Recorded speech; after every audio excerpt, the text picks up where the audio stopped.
Halo, nama saya Jovan Franika dari jurusan Computer Engineering tahun B23. Di kesempatan hari ini, saya ingin mengenalkan kalian pada Embedded Development bagian intro. Jadi, saya akan mencoba menjelaskan alat apa saja yang biasanya saya pakai sebenarnya untuk mendevelop software untuk project embedded, terutama untuk kodenya ya. Nah, mungkin bisa lanjut ke materinya berarti ya. Ya. Baik. Pertama, mari kita bicara mengenai apa itu text editor. Jadi, text editor itu merupakan suatu software atau program yang bisa digunakan untuk menulis dan mengubah kode. Nah, biasanya juga text editor itu sangat ringan untuk dijalankan. Dan ini ada beberapa contoh text editor, yakni Sublime dan Vim. Dan mungkin kalian juga pasti pernah akan pakai Notepad, dan ya Notepad itu juga termasuk text editor. Nah, selanjutnya kita akan beralih ke IDE atau Integrated Development Environments. IDE ini juga mampu menulis dan mengubah kode. Dan selain itu, IDE juga memiliki beberapa fitur tambahan untuk membantu proses development. Seperti contohnya fitur source control, debuggers, testing tools. Nah, IDE ini juga biasanya digunakan untuk project-project besar, dan kebanyakan IDE juga dikhususkan hanya untuk bahasa tertentu saja. Contoh dari IDE ini bisa dilihat ada Visual Studio dan Xcode ya. Nah, selain itu ada VS Code.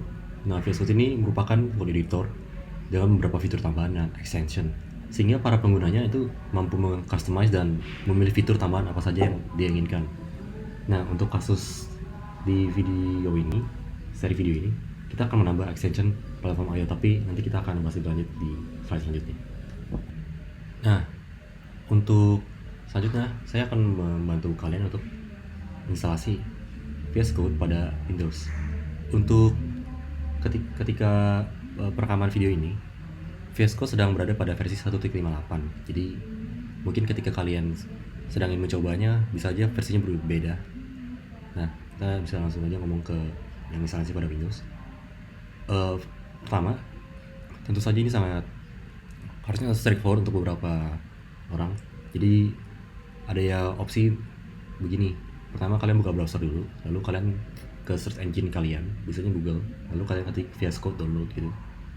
Lalu harusnya ada di top page dari hasilnya. Lalu kalian bisa langsung pilih file instalasi yang kalian inginkan. Dan untuk yang Windows ini pasti tentu yang pilih yang Windows. Gambarnya seperti ini biasanya. Kalau untuk sekarang ya, kalau saya sarankan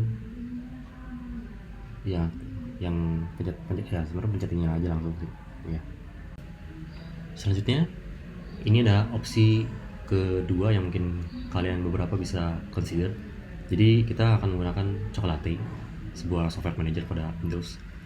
Jadi kalau ingin menggunakan Chocolate, gampangnya kalian tinggal buka PowerShell as admin, lalu kalian gunakan command ini berikut ke PowerShell-nya, dan harusnya nanti kalian bisa langsung terinstall gitu VS Code-nya. Kalau ingin lebih lengkap lagi informasi mengenai software pada Chocolate, terutama VS Code-nya, kalian bisa lihat link berikut di bawah ini. Lalu sekarang kita akan mencoba instalasi pada macOS. Nah, untuk opsi pertama pada macOS ini sangat mirip dengan Windows. Kalian hanya perlu ke browser kalian, lalu ke search engine-nya, ketik VS Code download gitu. Lalu di top page-nya tadi, harusnya ada di top page dari hasil search tadi, dan ketika kalian ke halaman berikut, kalian harusnya ada menemukan gambar seperti ini. Nah, tinggal diklik aja download, nanti dapat file DMG-nya, DMG. Kalau udah nanti tinggal dipencet dulu, ditarik biasanya sih, ditarik ke folder application. Pada kali ini kita akan mengeksplor salah satu opsi lain pada macOS. kita akan menggunakan salah satu package manager pada macOS yang cukup terkenal, Homebrew. Selain itu ada Macport, tapi saya akan hanya cover Homebrew. Jadi jika kalian menggunakan Homebrew, kalian hanya perlu menggunakan komen berikut pada terminal kalian, lalu nanti Visual Studio Code-nya akan terinstall pada mesin kalian. Jika ingin melihat informasi lebih lanjut mengenai Homebrew-nya si Visual Studio Code, bisa cek ke link berikut. Nah, sekarang kita akan membahas mengenai platform I/O. Jadi platform I/O ini apa sih sebenarnya? Platform I/O ini sebenarnya alat digunakan untuk mendevelop project embedded. Kenapa kita memilih alat ini ketimbang alat yang lain?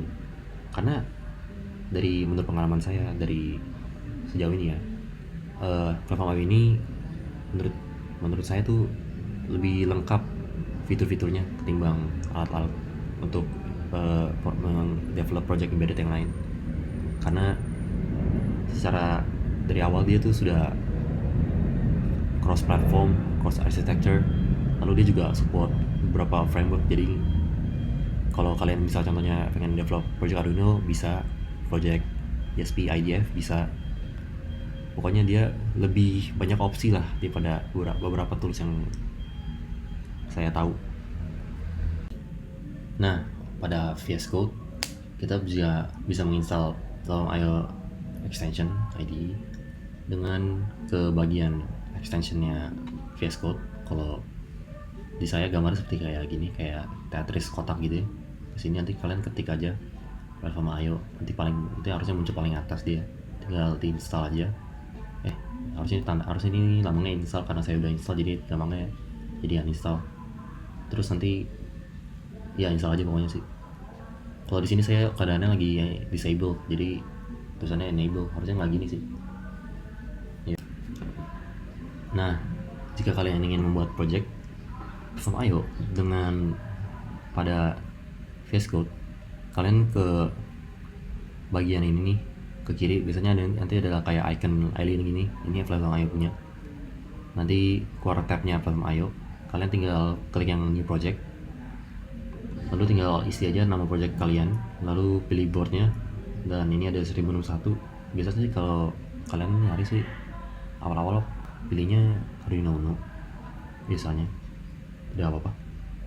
Lalu kalau udah pilih boardnya nanti biasanya frameworknya juga ke isi sendiri, tapi kalau kalian mengganti juga tidak apa-apa, itu pilihan kalian. Dan kalau ingin menggunakan default location itu juga pilihan kalian juga. Kalau saya biasanya sih pakai yang default location. Lalu tinggal klik finish, tinggal dia do the work, nanti mereka nanti yang ngurusin bikinnya gimana, tinggal nunggu aja pokoknya. Nah, lalu ini adalah contoh project platform I/O. Di sini adalah platform I/O ini. Jadi ketika kalian buat project platform I/O, biasanya struktur foldernya tuh ada folder include, folder lib, folder src, dan folder test, dan platform I/O ini. Yang saya ingin garis besari ini di platform I/O ini. Jadi ini adalah file yang berisi konfigurasi project kalian. Kalau di sini kalian bisa lihat nih ada beberapa bukan baris saja sih, beberapa paragraf mungkin ngomongnya ya. Jadi yang pertama ini tempat untuk ngatur default environment. Jadi sebenarnya saya harus bahas dulu environment itu apa. Environment itu jadi bayangan kayak grup gitu sih kalau saya mikirnya. Jadi misalkan kalian pengen nge-develop suatu project, tapi nggak cuma buat satu board doang gitu, nggak cuma buat Arduino, nggak cuma buat ESP. Jadi kalian bisa konfigurasi di sini nih. Misalkan kalian buat yang Arduino dulu nih. Kalau Arduino dulu tadi kita bisa pilih dulu kita bisa declare environment-nya tuh, jadi contohnya namanya Uno. Ini bebas sebenarnya namanya. Nah, kalau kita declare nanti kita perlu kayak tiga baris ini utama nih, yang platform, board, sama framework. Yang libs ini sebenarnya sedikit optional. Nah, pertama platform ini kalian kayak pilih prosesornya nanti apa tipenya. Kalau yang board ini tipe boardnya, kalau kemarin-kemarin pakainya Uno sih, jadinya kita kalau di sini saya ketiknya Uno. Nah, frameworknya ini juga di sini juga kita tulis kalau ini pakainya Arduino. Nah, library deps ini apa? Library deps ini external library yang dipakai buat project ini gitu. Project yang contohnya di fingerprint sensor gitu. Nah, ini baru konfigurasi buat yang Uno. Kalau di sini kalau kalian perhatiin ini ada dua sebenarnya. Jadi yang satu lagi yang buat ESP. Nah, saya juga namain environment ini ESP. Jadi nanti bisa kalian di sini ada platform, ada board sama framework juga kan, ada lib juga nih, ada lib deps. Yang pertama platformnya tuh yang Express 32 ini memang gitu defaultnya. Enggak, kalau yang buat yang saya pakai emang karena saya pakai ESP-nya 32 kemarin. Nah, boardnya saya juga yang ESP32 with DevKit V1. Frameworknya kebetulan juga Arduino karena saya tidak pakai yang lain. Contohnya kayak ESP-ID itu saya belum. Ya, terus libdeps juga sama sih. Jadi ada dua environment di sini. Nah, di sini default environment targetnya ke ESP. Nah, ini gunanya buat apa? Jadi contohnya ketika saya ingin nge-build projectnya, build-nya biasanya di sini nih, di tanda centang sini, kalian klik di sini, nge-build. Nanti dia akan targetnya tuh untuk konfigurasi yang ESP nanti kalau dikasih default begini. Kalau enggak nanti dia harusnya sih yang ke Uno sih kalau kita nggak kasih tanda default default ENS, karena dia yang kan dia duluan gini. Nah, untuk nulisnya. Lalu kalau di upload juga dia bakal targetnya yang environment-nya ESP, bakal targetnya ke config buat apa ya, kayak kodenya khususnya buat ke yang ESP punya gitu ngomongnya. Kalau kita lihat lagi di bawah nih, tadi kan baru saya jelasin dua ya, ada lagi nih namanya gambar tong sampah ini, biasanya ini buat ngebersihin project. Biasanya nanti dia kayak nge-delete yang folder ini nih .pio. Kalau yang clean, yang ini yang gambar kayak kabel ini buat connect ke monitor biasanya. Nah, yang ini sekarang kita akan membahas mengenai CLI dari Platform.io. Jadi kalau tadi lewat yang UI-nya yang ini kita akan komen-komennya gitu. Ketiknya di terminal. Nah, kalau kalian ini ada banyak, tapi sebenarnya ada lebih banyak lagi komennya. Ini saya hanya merangkum yang kemungkinan besar kalian akan pakai untuk project. Nah, pertama ada Vario Project Init. Ini sebenarnya sama aja gunanya kayak yang di project tadi, cuma bedanya ini di terminal aja. Jadi nanti kalian kalau klik ini nanti bisa ada kayak nge-crop prompt buat ngisi data projectnya kayak gimana aja, kayak nama project, platform, framework, Arduino apa aja. Lalu ada Bio Project Config. Ini gunanya buat ngasih lihat aja kayak konfigurasi projectnya gimana, tapi lihatnya dari terminalnya gitu. Nah, terus ada Pioran itu buat nge-build projectnya. Kalian juga bisa kasih flag dash e itu stands for environment. Jadi kalau kalian pengen nge-build berdasarkan environment-nya, kalian bisa juga gitu. Contohnya kalau tadi nih mau build buat yang Uno, Pioran strip e spasi Uno gitu. Lalu lanjut ya, ada clean build. Jadi ini sama aja kalau yang lambang tong sampah tadi, Pioran T clean. Nah, yang upload tuh sama kayak yang upload juga tadi, yang lambangnya kayak panah gitu, upload ke boardnya. Lalu ada list devices maksudnya tuh nge-list devices apa aja sih yang kecolok ke mesin kalian tuh. Maksudnya contohnya kayak kalian colok kabel dari Arduino ke serial USB ke mesin kalian tuh bisa. Jadi kalau pakai Pio devices ini kalian kelihatan semua tuh.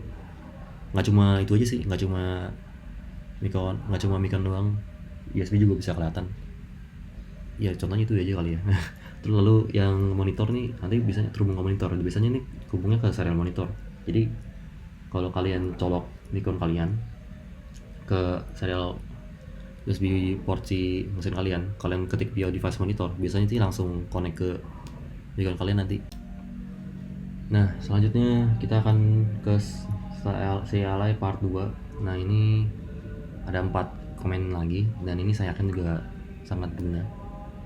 Pertama tuh ada Piolip update, gunanya tuh buat ngecek sama memperbarui library yang udah terinstall. Contohnya tadi saya punya library X gitu. Kalau saya ketik Piolip update, misalkan si lib ternyata yang di project saya ini versinya udah jadul gitu. Kalau saya ketik ini, jadi nanti si library X tadi tuh ke-update jadinya ke yang latest. Nah, kalau Piolip list ini gunanya tuh buat nge-list semua library yang ada di project saya misalnya. Nah, kalau Piolip install library ini straightforward, ini gunanya buat nge-install library yang kalian pengen tuh. Nanti yang ini kalian ganti nih jadi nama library yang kalian pengen. Kalau yang Piolip uninstall, ini gunanya buat uninstall project yang kalian ini pengen uninstall. Jadi tinggal ganti aja nanti namanya, tinggal sesuai dengan nama library yang pengen kalian uninstall. Sekian, terima kasih. Jika ada salah-salah kata, maafkan saya, dan jika mungkin informasinya ada salah-salah dikit, mungkin maaf juga. Sekali lagi terima kasih.